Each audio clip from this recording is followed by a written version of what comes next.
नित नूतन गाई, तीन रसिकन की मैं बलि जाई। धाम के अनन्य होने से क्या मिला? बोले धाम ने रूप प्रकाशित कर दिया। अभी रूप का पान नहीं किया इसलिए नशा नहीं चढ़ा। ये रूप ऐसा है, इसका पान कर लेने पर बड़े से बड़े महान दुख को भी हंसते हुए गले लगाने का भाव बन जाता है। बड़े से बड़े दुख को सहने का एक बहुत बड़ा भाव जागृत होता है। रूप में बड़ी मादकता है, बड़ा नशा है इस रूप में। ये बहुत आशव है, प्रेम आशव है रूप। जब ये रूप प्रकाशित होता है तब सब द्वंद्व भाग जाते हैं। पर ये रूप प्रकाशित होता है रसिक अनन्य के हृदय में, जो श्यामा श्याम का अनन्य, जो धाम का अनन्य। बोले फिर उनके हृदय में नित्य नया चाव भाव और प्रिया प्रीतम की लीला गाते हुए उन्मत्त, अभी एक मिनट के लिए भी वो स्थिति नहीं आई जिसमें देह का विस्मरण होकर आनंद की उमगन में एक अपार आनंद। वो वाणी का विषय नहीं। आप चलो, आप अनन्य बनो, फिर देखो कैसा ये आनंद है। ये केवल वाणी का विषय नहीं कि प्रवचन सुन लिया या प्रवचन कर लिया, नहीं। ये बिना अनन्यता के, बिना श्यामा श्याम के समर्पण किए जीवन को ये रस किसी साधन से नहीं आता है। नख सिख शोभा पिय प्यारी की, निरखत रहे दृगन रसिकाई। सखी भाव छायो रहे उर में, दंपति को नित लाड़ लड़ाई। नित रसिकन की मैं बलि जाई, तीन रसिकन की मैं बलि जाई। जो धाम का अनन्य हो गया, श्यामा श्याम का अनन्य हो गया और आनंद भर कर उनकी लीला गुण गायन करते हुए उन्मत्त रहता है, बोले उससे बिना प्रयास के सखी भाव की प्राप्ति हो जाती है। और वो सखी भाव से दंपति सी प्रिया प्रीतम की समीपता का अनुभव करके नित प्रति उनको दुलार करता रहता है। ये दुर्लभ बात है, पर इसके लिए कमर कसना होगा कि हमें चाहे जितना दुख पड़े हम उस दुख को सहेंगे। संसार की तरफ जाने वाले को दुख ही दुख है, पर प्रभु की तरफ चलने वाले को थोड़ा दुख है। जैसे ऑपरेशन में कष्ट ही कष्ट है, पर इंजेक्शन शून्य का लगाकर, बेहोशी का लगा के थोड़ा बस कष्ट है, फिर आप भूल जाएंगे। ऐसे ही थोड़ा जब तक तुम्हें होश है देह का, तब तक ये कष्ट है। जहां आपके अंदर प्रेम का इंजेक्शन लगा, फिर हर कष्ट सुखप्रद दिखाई देता है। धन्य है महापुरुषों का जीवन। जब उनके चरित्रों को पढ़ो तो हृदय विदीर्ण होता है कि कैसा समर्पण। श्री तुकाराम जी के महाराज के कितना भारी कष्ट सहते हुए वो कितनी उच्च कोटि की दशा को प्राप्त हुए। हम इसीलिए कहते हैं कि कष्ट के बचने के लिए बचाव पक्ष में होकर जब आप संसार की तरफ भागोगे तो दुख तुम्हें छोड़ेगा नहीं, रौंद देगा। और जब तुम मुड़कर खड़े हो जाओ, तुम्हें जितना देना है देख लो, कितना दुख दोगे, वो अपने आप दुख सुख के रूप में बदल जाएगा। ये लिख लो दिमाग में, डरना नहीं है। श्री तुकाराम जी से किसी ने पूछा, वैसे आत्मचरित्र वर्णन करना महापुरुषों के लिए बड़ा कठिन होता है। अपनी प्रशंसा या अपने चरित्र पर जब उनके जन पूछते हैं तो करुणा करके वो बताने लगते हैं। तुकाराम महाराज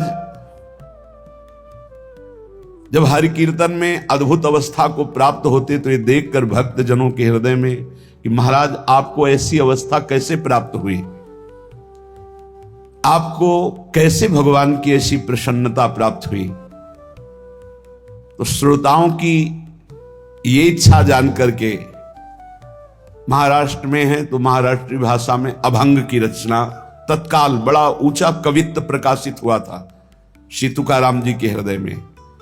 उन्होंने लिखा कि मैं कोई ऐसी महान उच्च जाति का नहीं हूं कि मुझे जाति पक्ष देखकर भगवान ने कृपा की हो, न मैं धनी हूं कि मुझे धनी देखकर कृपा की, न मैं विद्वान हूं कि विद्वान देखकर कृपा की। वो सहज कृपालु हैं, पर कृपा की हम पर वो कृपा का शब्द समझिए भारी प्रतिकूलता।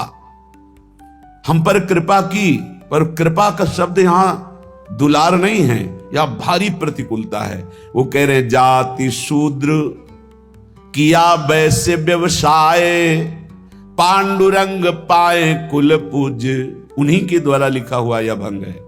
कहना नाही किंतु करता पालन, आपके वचन संत जन। वैसे तो मैं बिल्कुल अपने विषय में नहीं बोलना चाहता था, पर आप संत जनों ने, भक्त जनों ने आग्रह किया तो मैं अपनी बात बता रहा हूं। माता पिता मेरे छोड़ गए यदा, आपदा विपदा आन पड़ी। दुर्भिक्ष ने मारा छीना धनमान, गृहिणी बिना अन्न प्राण त्यागे। लज्जा बड़ी ग्लानि हुई कष्ट भारी, व्यापार में सारी पूंजी हारी। विठ्ठल देवल हुआ अति जीर्ण, उद्धार की मन बात आई।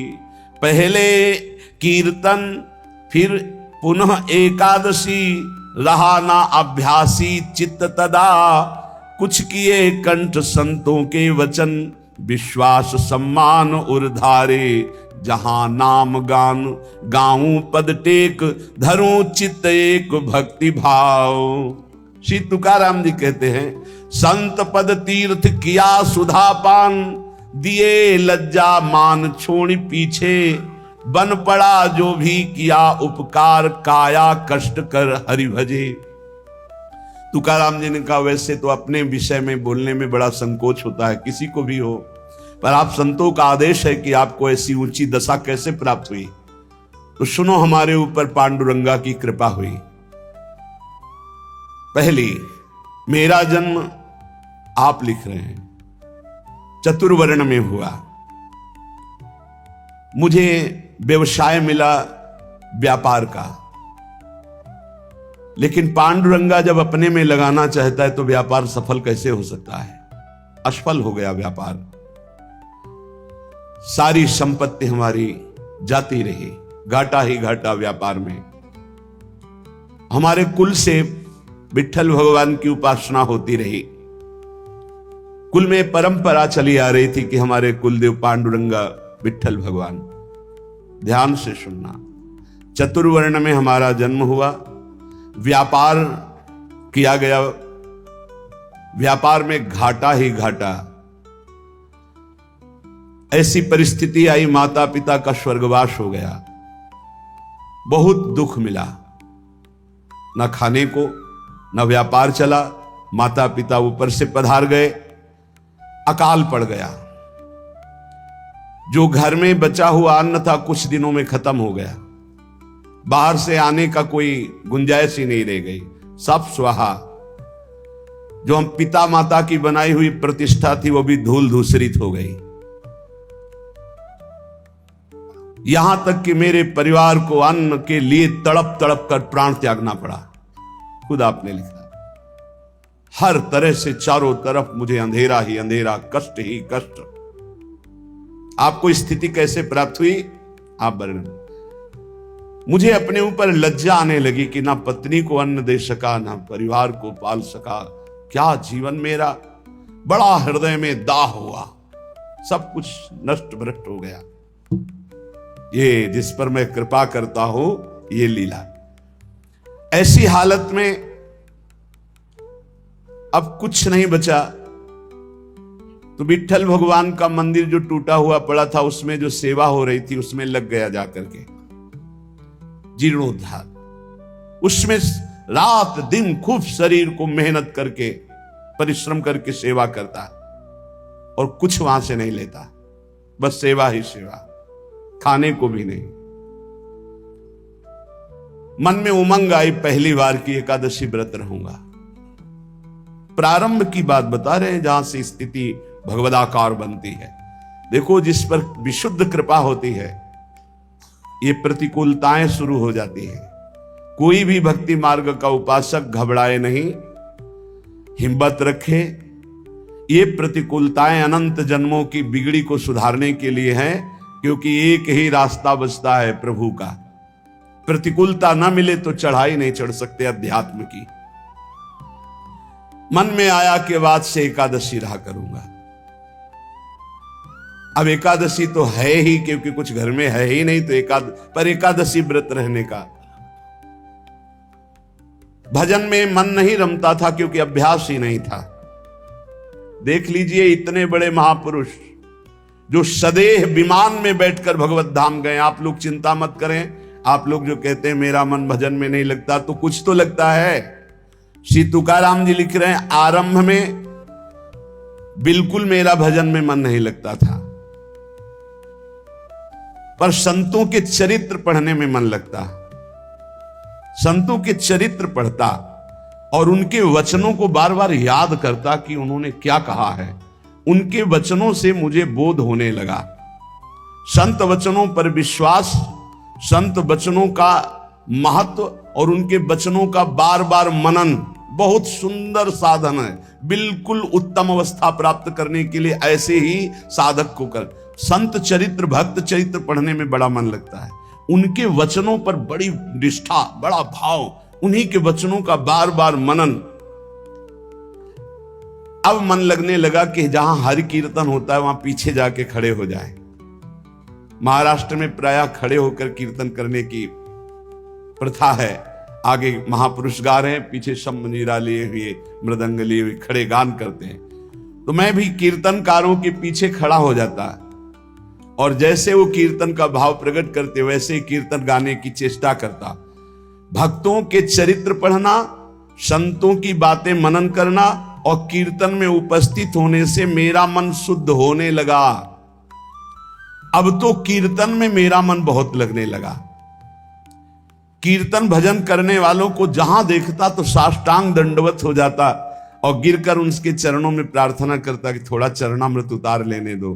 तो वो मुझे चरणामृत उतारने का अवसर देते और जब मैं चरणामृत पीता तो मुझे अपार आनंद आने लगा। अब तो मेरी लज्जा चली गई। जहां संत को देखता, भक्त को देखता, कीर्तनकार को देखता, चरणों में लौट जाता और उनसे प्रार्थना करता कि आप हमको चरणामृत दे दें। वो हमारी दैन्यता देखकर चरणामृत दे देते। अब हमारे मन में आया कि शरीर को भारी कष्ट देकर भजन करो। ये निष्ठा, ये निष्ठा। शरीर आराम सुख की व्यवस्था चाहने वाला भजन में रुचि नहीं प्रकट कर पाता। ये ध्यान रखना। चाहे जितना शरीर में कष्ट हो, पर जैसे एक गरीब आदमी धन कमाने के लिए प्रयासरत रहता है, ऐसे भजनानंदी भजन के लिए प्रयासरत रहता है। रात्रि विषयी पुरुषों के लिए सोने के लिए अच्छी लगती है, भजनानंदियों के लिए रात्रि भजन के लिए होती है। थोड़ा विश्राम किया, जग के बैठ गए। बैठने की सामर्थ्य नहीं, फिर करवट ली हुई, लेटे हुए, आंख खोले हुए मंत्राकार वृत्ति। समय हुआ शौच स्नान, अपनी दिनचर्या। नींद, नींद कहां? जब तक भगवत साक्षात्कार नहीं तब तक नींद कहां? जब भगवत साक्षात्कार हो गया तो नींद कहां? क्योंकि तमोगुण का पूर्ण नाश हो जाता है, त्रिगुणातीत अवस्था प्राप्त हो जाती है। ये निश्चय हुआ कीर्तन में जाने से, भगवत भक्तों के चरित्र पढ़ने से, भगवत भक्तों के वचन मनन करने से, भगवत भक्तों का चरणामृत पीने से, भगवत भक्तों के चरणांग में साष्टांग दंडवत करने से, कि शरीर को कष्टप्रद करके खूब भजन किया जाए। ये बड़े भाग्यशाली जो ये शब्द समझ पावे। शरीर को कष्ट रखते हुए भजन करना, चैन नहीं लेने देना, ये बड़े भाग्यशाली होंगे सो ये बात पकड़ पाएंगे।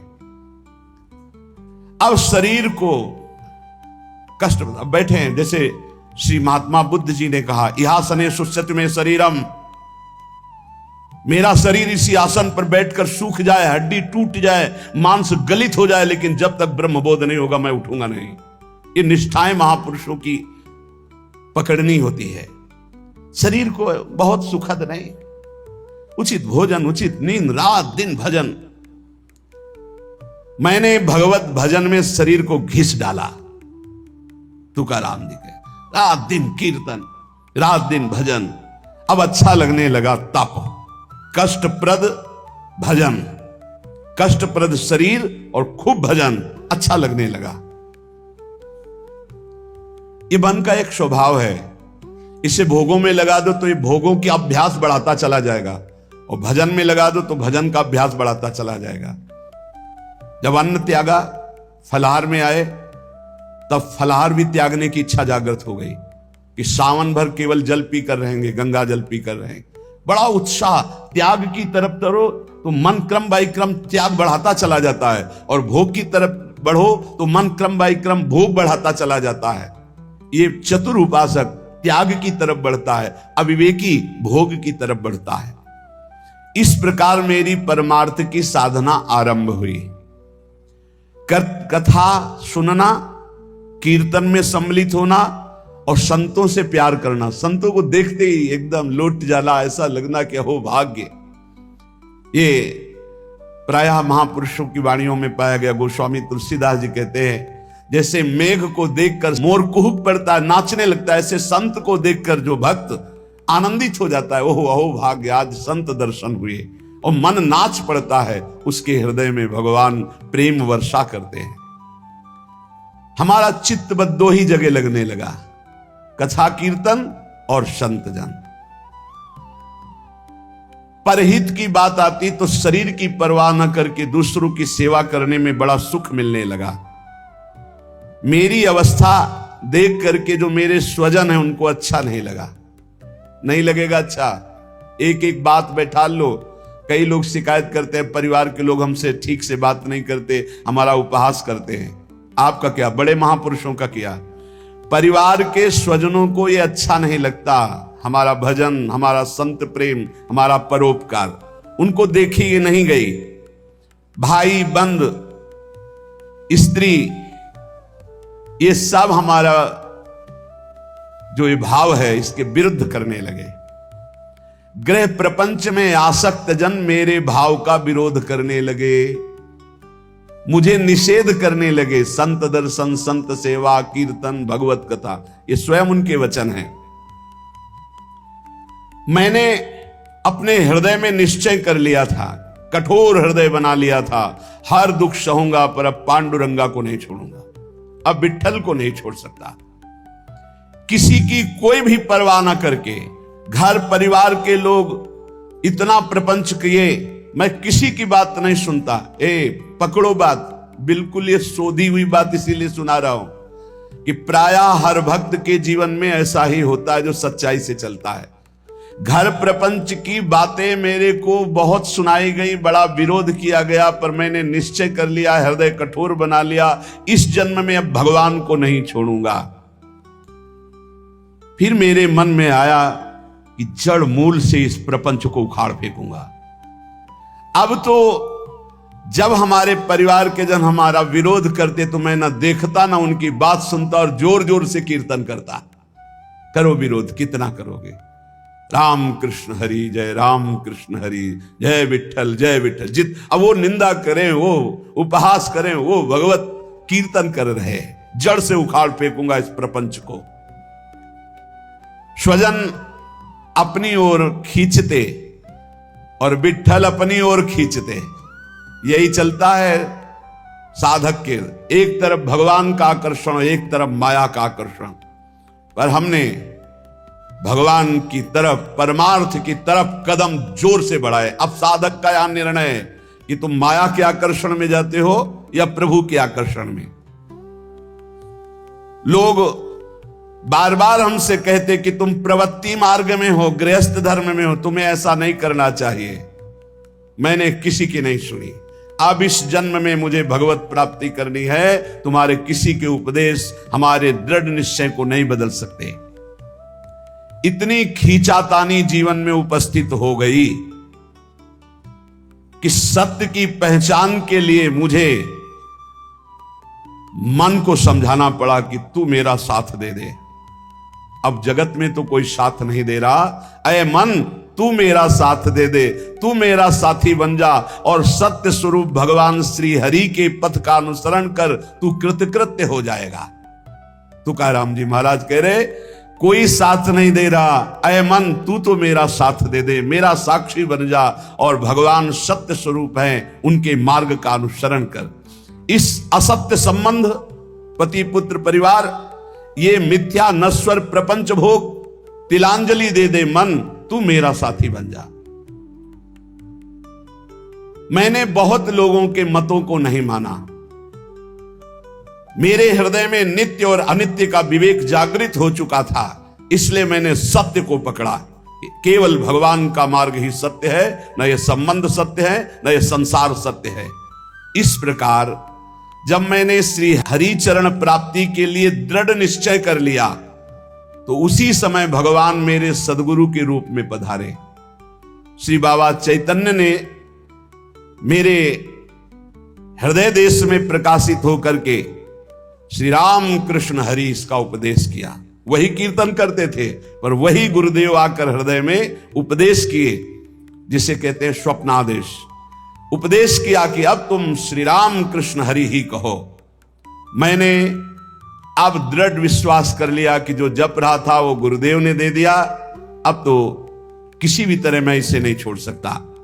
विश्वास चित्त में धार लिया कि मेरा भोजन भी राम कृष्ण हरि, मेरी प्यास भी राम कृष्ण हरि, मेरे प्राण भी राम कृष्ण हरि, मेरा सर्वस्व राम कृष्ण हरि।